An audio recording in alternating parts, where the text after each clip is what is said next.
So what is the latest in this race? It has been, neck and neck, and now a very small, it appears, change. And a change that Democrats are certainly celebrating, Aaron, because Gary Peters, the Democratic incumbent senator in Michigan, had been watching the results. He was trailing John James, his Republican challenger, but now with 92% of the estimated vote in, this is now a tie here, 49.1% to 49.1%, but Gary Peters has eked out a vote lead of a little over 1,000 votes. The question is going to be, will this trend in the same direction as more votes come in? Will he be able to eke out this lead? He is someone who is seen as someone expected to win, but with a tough challenge. But what we're seeing, Aaron, is that in this cycle where the goal for Democrats has been to flip the Senate, it's very clear their pathway to doing that is starting to shrink. Michigan's really a very good example of that, as you see how much tighter this race is than it was expected. So if you look at the balance of power, this is what Democrats need. They need 51 votes in order to control the Senate. And right now, Republicans have 47. They picked one up. Democrats have 46. They have picked one up. 7 seats remain unprojected at this point in time, but you can see how the map is kind of closing in on Democrats in order for them to flip the Senate. Their possibilities of doing that are really shrinking here. Yeah, and it's pretty incredible, Brianna, because you point out that wasn't how things were expected to be in terms of being this tight in Michigan.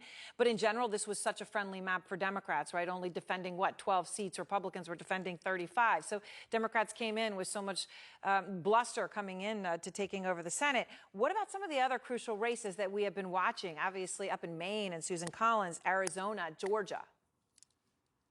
Yeah, so Maine is incredibly interesting right now because Susan Collins is in the lead. But when you look at how she's doing, she has to hit 50% because Maine has a special process that they do. It's somewhat new, called ranked choice. And what that means is that if she does not hit 50%, voters have been able to put in place their second choice.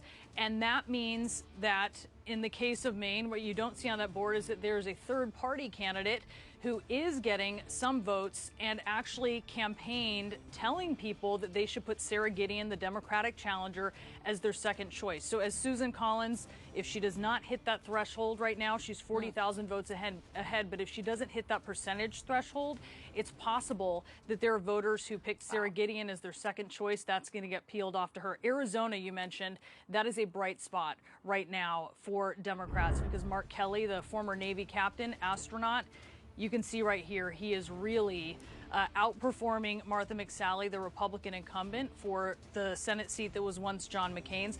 Mark Kelly, Aaron, is actually outperforming Joe Biden in Arizona. So a bit of a reverse coattails effect there as he might be pulling Joe Biden along in the vote as well. But it's looking very good for Democrats in Arizona. In Arizona, for sure. Pretty amazing, as you say, the reverse coattail. Okay, so the Senate, though, all in, not turning out the way many Democrats had thought in terms of, at least now, a lack of a blue wave there. What about on the House?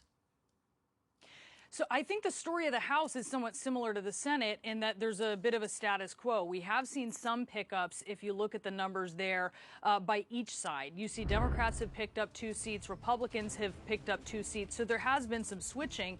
But at this point in time, it's canceling each other out. Democrats with 181 seats, Republicans 171 seats. There's still 83 seats that remain unprojected right now by CNN.